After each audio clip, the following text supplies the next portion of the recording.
Excella Education Study in USA assured scholarship. Contact 9881 96666. నమస్తే, welcome to I dream. నేను మహేశ్వరి. ఈ మధ్య కాలంలో మళ్ళీ మనం బర్డ్ ఫ్లూ గురించి ఎక్కువగా వింటూ ఉన్నాం. అయితే సమ్మర్ స్టార్ట్ అవ్వగానే ఎక్కువగా ఈ బర్డ్ ఫ్లూ అనేది ఎందుకు వినిపిస్తూ ఉంటుంది? ఈ బర్డ్ ఫ్లూ వల్ల నిజంగానే ఈ చికెన్ లేదంటే ఏదైనా బర్డ్కి సంబంధించిన మాంసం కానీ మనం అవాయిడ్ చేయాలా? అయితే దీనికి ట్రీట్మెంట్ ఏంటి? ఇది బర్డ్స్ నుంచి మనుషులకు వ్యాపిస్తుందా? ఇలాంటి సందేహాలని క్లియర్ చేయడానికి మనతో పాటు ఉన్నారు ఫెడికస్ హోమియోపతి హాస్పిటల్ నుంచి డాక్టర్ భరద్వాజ్ గారు.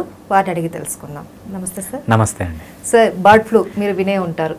ఇది సమ్మర్ స్టార్ట్ అవుతుంది అనగానే ఇది కూడా వస్తూ ఉంటుంది. ఏంటి సార్ ఇంతకీ బర్డ్ ఫ్లూ అంటే? రైట్, సింపుల్గా చెప్పాలంటే బర్డ్ ఫ్లూ అంటూనే ఒక సెట్ ఆఫ్ పీపుల్ చాలా హ్యాపీగా ఫీల్ అవుతారు అనమాట. చికెన్ రేట్ పడిపోతుంది.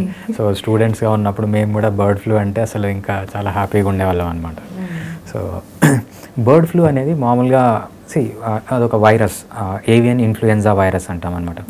ఇన్ఫ్లుయెన్జా వైరస్ అంటే మనకు కామన్ కోల్డ్ ఇవన్నీ ప్రొడ్యూస్ చేస్తున్నాయి కదా, ఇదంతా ఇన్ఫ్లుయెన్జా వైరస్ కిందికి వస్తుందని. సో ఇది బేసిక్గా ఒక వైరస్.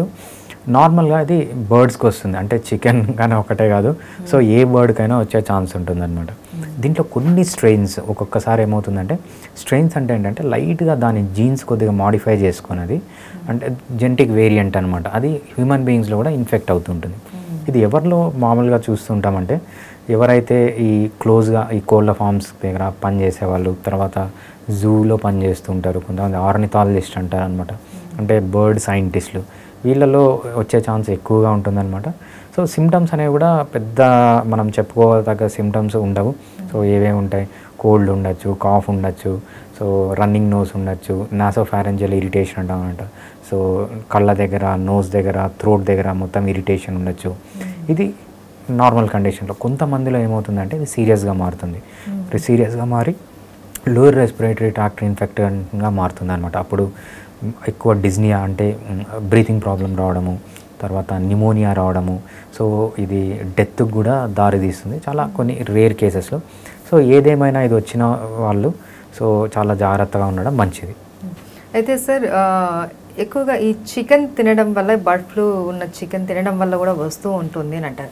ఒక చికెనే కాదు, కొంతమంది కొన్ని రకాల పిట్టలు కూడా తింటూ ఉంటారు. కంసిపిట్ట కావచ్చు, పావురం కావచ్చు, ఇలాంటివి తింటూ ఉంటారు.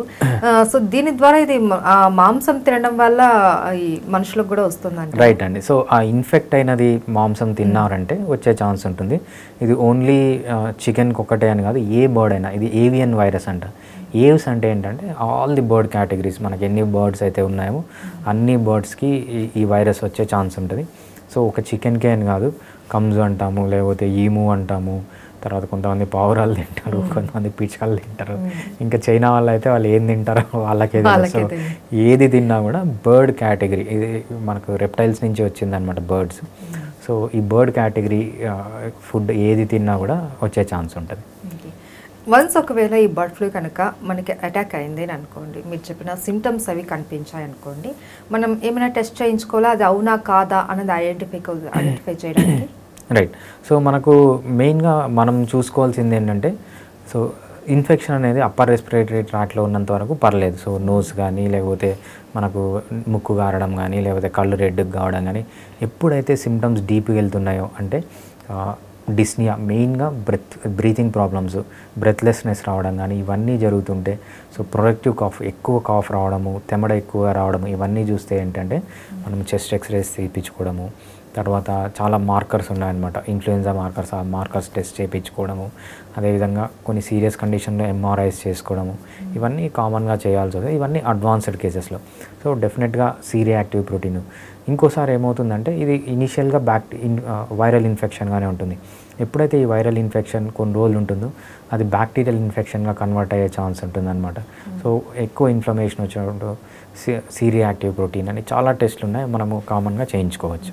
అయితే సార్, ఈ కోళ్ళ ఫారాలలో చేసేవాళ్ళు కానీ, లేకపోతే చికెన్ షాప్స్లో చేసేవాళ్ళు, వీళ్ళు ఎక్కువగా ఈ బర్డ్ ఫ్లూకి ఎఫెక్ట్ అవుతారనేసి మీరు అంటున్నారు కదా. సో ప్రీవియంట్గా వాళ్ళు ఇంకా తప్పదు, వాళ్ళ జీవనాభివృద్ధి అది, సో వాళ్ళు వర్క్ చేసుకోవాలి అక్కడ. ప్రీవియంట్గా వీళ్ళు ఏమైనా కేర్ తీసుకోవడానికి, లేకంటే హోమియోలో ఏమైనా మెడిసిన్ ఉందా? రైట్. హోమియోలో అయితే తప్పకుండా ఉందండి. మనము చాలా ఇన్ఫ్లుయెన్జాకి, సో ప్రొటెక్టివ్ మెడిసిన్ ఉంటుంది, ప్రివెంటివ్ మెడిసిన్ ఉంటుంది. సో హోమియోపతిలో మనం ఏమంటామంటే జీనస్ ఎపిడెమికస్ అంటాం అనమాట ఆ మెడిసిన్ని. సో జీనస్ ఎపిడెమికస్ అంటే ఏం చేస్తామంటే, ఫర్ ఎగ్జాంపుల్ ఏదైనా ఒక ఏరియాలో ఒక ప్రాబ్లం వచ్చింది అనుకోని, ఒక డిసీజ్ వచ్చింది అనుకోండి, ఎండమిక్ డిసీజ్ కానీ సో పాండమిక్ డిసీజ్ కానీ ఏదైనా వస్తే ఆ డిసీజ్లో కామన్ సిమ్టమ్స్ ఏమైనా కలెక్ట్ చేస్తాం అన్నమాట. ఆ కామన్ సిమ్టమ్స్ లేకపోతే ఆ డిసీజ్లోనే వచ్చే స్పెసిఫిక్ సిమ్టమ్స్, స్పెషల్ సిమ్టమ్స్ ఏమైనా ఉంటే ఆ సిమ్టమ్స్ని బేస్ చేసుకొని మనం ఒక మందుని ప్రిస్క్రైబ్ చేస్తాం. దాన్ని జీనస్ ఎపిడెమికస్ అంటాం అనమాట. ఆ జీనస్ ఎపిడెమికస్ అనే మందుని మనము డిస్ట్రిబ్యూట్ చేస్తే, ఎస్పెషల్లీ ఎవరైతే ఈ బర్డ్స్కి దగ్గరగా పనిచేస్తారో వాళ్ళకి, అదే కాకుండా జనరల్ పబ్లిక్కి అంతా డిస్ట్రిబ్యూట్ చేస్తే ఏమవుతుందంటే, so their body will be ready to fight those diseases అనమాట. సో మనము హార్మిటిక్ రెస్పాన్స్ని ఎలిసిట్ చేసి, సో వాళ్ళ బాడీని న్యాచురల్గానే ఆ డిసీజెస్కి వచ్చే ముందే ఫిట్ చేసి పెట్టచ్చు అనమాట. సో అది హోమియోపతిలో చాలా పాసిబుల్ అనమాట. ఇట్లా చాలా చేసాం మనము. కోవిడ్కి ప్రివెంటివ్ మెడిసిన్ అని ఇచ్చాము, తర్వాత మనకు ఇన్ఫ్లమేషన్ ఆఫ్ బ్రెయిన్ అంటాం అనమాట, సో వాటికి ఇచ్చాము. సో హోమియోపతి చాలా వాటికి ప్రివెంటివ్గా పనిచేస్తుంది. Okay, thank you so much. Thanks అండి.